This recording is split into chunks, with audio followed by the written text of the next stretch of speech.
But at this time, I haven't told my mom that I'm moving to a different job. So this one time she calls me, and she could hear a different ringtone, ring dial from her end, and she's like, "Where are you?" And I'm like, "I'm actually in Somalia."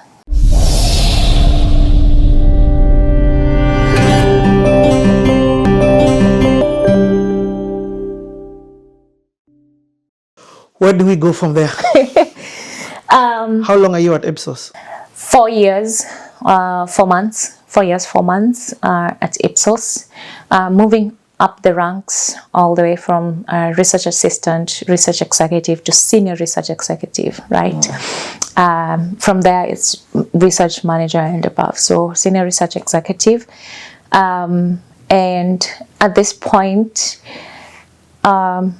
it is a lot. It's high pressure because environment. It's quite high pressure, and I need a break because I've done it for 4 years. I just need a break, and at this time round, the other gentleman we got hired with had moved on. What? Yes, he actually got an opportunity to work for a different firm. He went there as a data manager to a different firm. It was an NGO. So he had been there for, I think, a year now at this point, while I am, drilling things on this other end. So we're still in contact. Remember, we right from Aga Khan Walk to now we've gotten the in-house experience. We've been there 3 years together before he left. So I'm doing the 4 years, right? He had moved on to this research firm, but shortly after he did that, he got another different opportunity. So he called me. He was like, "Hey, I'm actually leaving work, but they need somebody. Why don't you just apply here?" So I was like, "Oh, okay." I just sent my application and I was called in for an interview. I go in. It's critical role. It's data manager role for USAID funded program in Somalia.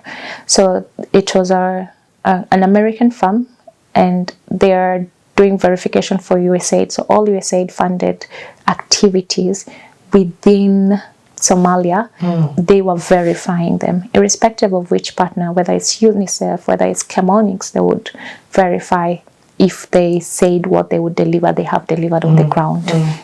So I go in, courtesy of, Brian, his name was Brian, is Brian still. So Brian telling me, "You know what, I am going to a different job. Why don't you just come to this one?" So I go to the interview, and it was just one round of interview. And they called me, they told me, "Okay, when can you start?" So now I am moving from Ipsos now into this role. In Ipsos, I was in research, so because I was not in data. I'd done data for the first few months as part of my management trainee journey. But now here, I'm in charge of data, so I'm the data manager. Data verification. Yes, so data manager, and I have a team with me. I'm like, whoa, whoa. I also have 2 consultants on standby in case I'm not able to meet timelines or anything. Like, the most important bit was meeting the timelines. And did you have to go on ground in Somalia? Yes. Oh. Yes. First of all, what does pay look like? Now, pay looks much better. So when I was moving from Ipsos now into the USAID firm, it's called IBTCI. International Business and Technical Consultants Incorporation. It was a very long one, but we just used to call it IBTCI. When it comes to IBTCI, I'm thinking I'm negotiating salary, right? So I'm going there and I'm like, okay, they're telling me, okay, we'll pay you 110. I'm like, wow, that's a lot. Right?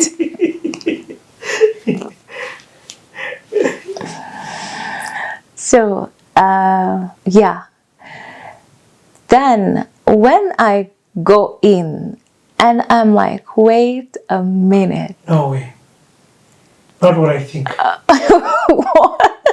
Not what I think. Let me let you say. Then I'm like, wait a minute.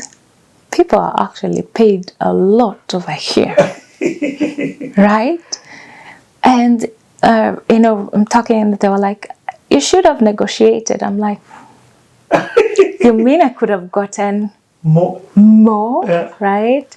Yeah, but I think that was also part of a learning curve because you're coming from a very consultancy level where it was very heavy and it was a lot, but here you're going into a different environment. This is not corporate. This is so different. It's almost NGO type where it's very well defined with its own budget, and it was a 5-year program. These are not the short-term projects, right? These are long projects, 5-year long, and it was really, really amazing. Got to travel. There was quarterly travel to Somalia for training of the team on the ground, the team that would do the verification, because you have to go and train them. It was really, really great. But at this time, I haven't told my mom that I'm moving to a different job. So this one time she calls me and she could hear a different ringtone, ring dial from her end, and she's like, "Where are you?" And I'm like, "I'm actually in Somalia," and her jaw dropped, and she was like, "What are you doing in Somalia?" Because the Somalia she knows is so different, yes, from where I am. And I told her, "Yeah, I got this new job." She was like, "No, this is too dangerous of a job." But it was quite a great experience, especially getting to travel to Somalia, because I was used to going to other countries that are not very calm and stable. Somalia was such an eye-opener to a place where it's very, first of all, it's so beautiful of a country, right? There's lots, it's so huge, so it's very different from like Mogadishu and the rest of the team. And most of our travels used to be in Somaliland. So Somaliland, very beautiful culture. Got to experience a totally different culture in terms of how they respect religion and culture, and just respecting it as a result of just seeing how much it values at that level, where you're seeing the community, or you're seeing the team and how they value. So it gave me a very total understanding of people, religion, and culture. And what year do you start this new job? This is 2017. Okay. Yeah, 2017 now. I'm doing data manager. But remember, I was used to a fast-paced environment where I'm handling 7 projects at a time, right? Here, I have one project that is running 5 years. Too slow for you. Very, very slow. Yeah. Extremely slow. but I liked it. It was a great break for me. Like, it was a very great from the the end to end, back to back of the research world, the market research world, into now the social research world, because social studies are take longer. And now I'm having a different experience. Doing presentations at the embassy, the US embassy. I am meeting different delegates from Somalia, right, and Somaliland, and Juba, and the entire region. I am getting to hear different conversations. The job was really good in terms of also the risk allowance was really good. Yes, the risk allowance was in dollars, right? So really, now you're starting to talk in different currencies. So it was really amazing. And just for context, in case somebody doesn't understand risk allowance, it's what you're paid to go to Somalia. Yeah. Yes. By virtue, for every day that I spend there, I get to be paid a risk allowance. And that includes also per diem. Risk allowance is separate from per diem. Ooh. Yes, because risk allowance is by virtue of you just being there. Yeah. Yes. Per diem is for your expense. For example, you'll have to have food. You'll have to have place to sleep. Place to sleep is already paid for. This was just. The per diem was for extra, because most of the time you're going, you're in trainings, you're in workshops, so there's already plenty of food. So it was just an extra as well. But the risk allowance is by virtue of you stepping there and being there. From how long you'll be there, you get to be paid a risk allowance. Yeah. And for some colleagues, they would get to be paid risk allowance by virtue of them being in Kenya. Yeah. Right. So, yes. Yeah. That's true. Yeah. So it was now a totally, this is now a slow-paced environment. It's not, quick in and out. It's very slow. It's very academic as well. This is where lots of reading. I had to go through reports to see, okay, this particular farm, they were allocated these funds to go and do something here. Did they do it? Did they not do it? That's all verification. Then when we go to the ground, the team on the ground, did they find, for example, UNICEF would build like temporary learning structures. Did they do it or not? Rehabilitate buildings. If we go there, do we find a rehabilitated buildings? So it's mainly looking at, is the US taxpayer money being put into good use, into the use that you reported you'd do it. You're doing what Elon Trump's department did. So very like third party monitoring, because we were third party verification firm. Yeah. So yeah, going in and checking. Would you find, but on the real, what percentage would you find the funds were used for what they said it would be used for? For some firms, they did that. For others, for example, the like UNICEF and building of temporary learning structures and all that, that is very tangible. You can see, and they keep moving with the communities as well, because these are pastoralist communities. For others, you find out that there are delays. And mainly it was delays, because they said, or they report that they have, but they haven't done it yet. So delays were there for others. For others, it was because they went and do it, and then by the time we're getting to the ground, it's already down to it's already destroyed again. So they would have to come back and rebuild. and that's the nature of the project. So it all depended on different projects. Then for others, challenges also are preventing, challenges like culture and religion are preventing things like no, I have to be very correct because of the culture aspect of it. But some of them, they had like really challenges executing what they are supposed to execute, right? And it was really tough to verify because of the level of challenges they were facing. Okay. Yeah. But a lot of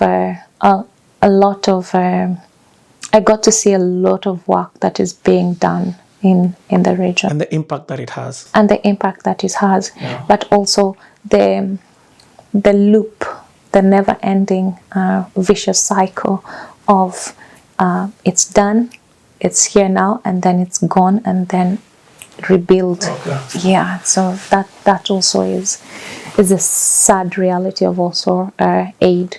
Yeah. Okay. I mean, it's good to ask that just to understand a different version of what Trump calls a wasted. Some people understand the dynamics of it. Anyway. But in terms of the impact, I would say most of it went into the good use, but also some of the things, it was the major lack was sustainability. Right?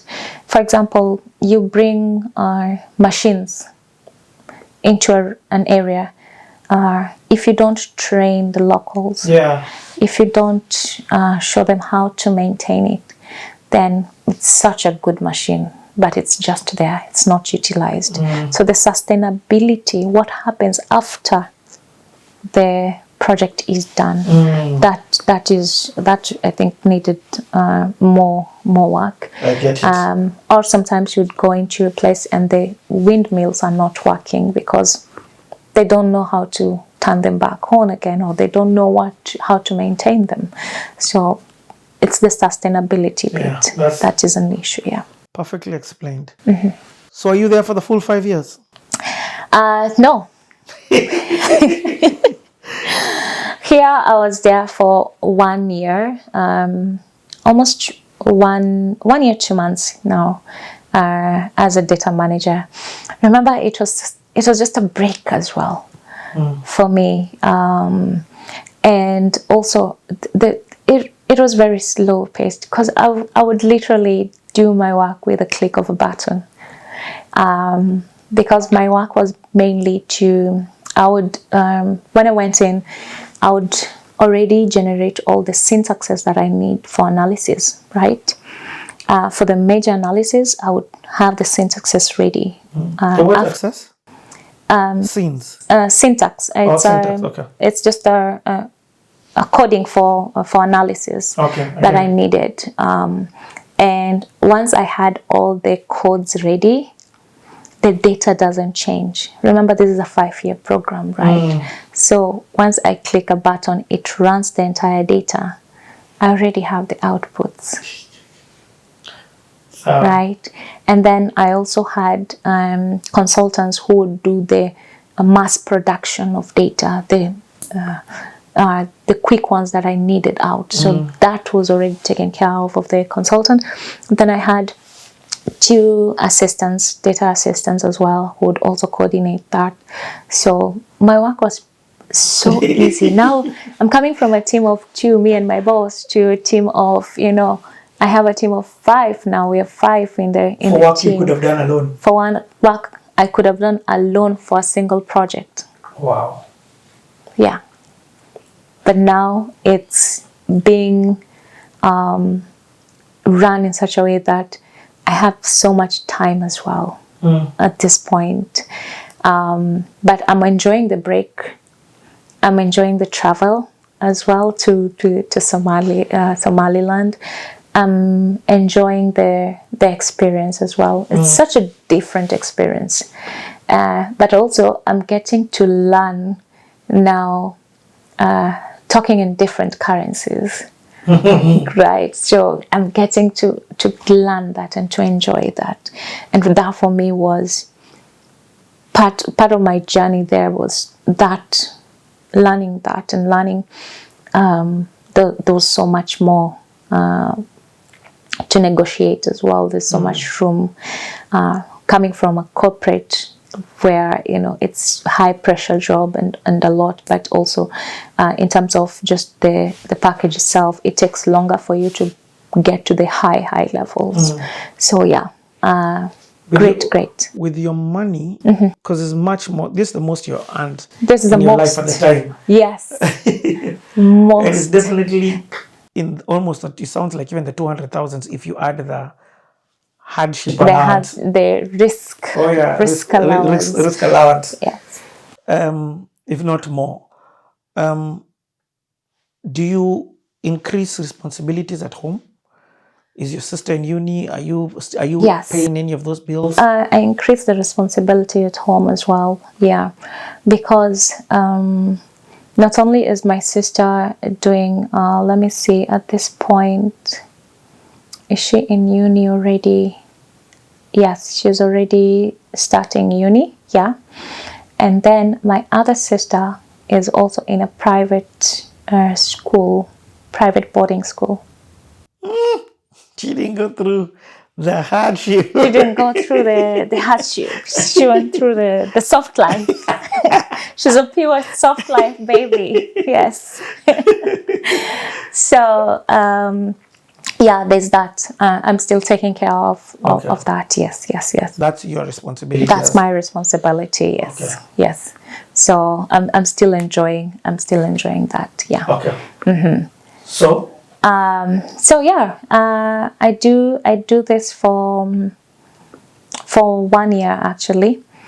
Then in between now, so I have that. I have done training and everything. I got to connect with people in between my 2 job experiences back at Ipsos, because that's for 4 years of us going to the cafeteria, talking and meeting people. A good friend of mine, her sister and a friend of hers were coming up with a company, and it was a company for training and just focusing on customer support. And the sister told them, hey, the person I know who is a specialist when it comes to this type of surveys and this type of trainings, it's Ciddy. Please, she's the person, you can contact her. So contacted me. The lady was coming from Emirates, and she was setting up her farm in Kenya. Wow. Yes.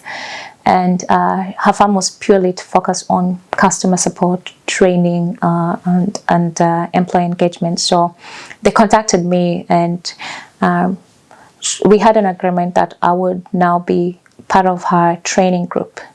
So she would get clients and all that, and I would come in as trainer. But now I have a lot of time, right? So I can do this. So got to know now the lady and my friend's sister, my friend from Ipsos now, my friend's sister.